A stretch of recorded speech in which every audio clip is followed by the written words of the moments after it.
In this video, I'll show you how to add Gmail in Instagram. Ensure you subscribe and turn on the bell notification to this channel for lots of education and guides and contents like this. Head over to your Instagram, right? If for any reasons you'd love to add Gmail in your Instagram, click on this more, right? Click on your settings. Once it has opened up, click on the personal details, right? So we want to wait for it to load up, right? So give it a very few seconds. Yeah, so it's going to load up right now.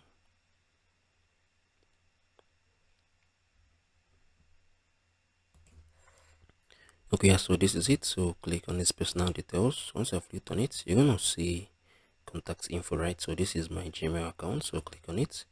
Right now you can see add new contact, right? So if you love to add a Gmail account, you can just come on here and click on the add new contacts, or you can click on this, right? You can delete this and add a new one, right? So this is basically how you can add a Gmail in Instagram. If you find this video helpful, share your thoughts below in the comment section. Thank you guys for watching through. I'm gonna see you all in the next one.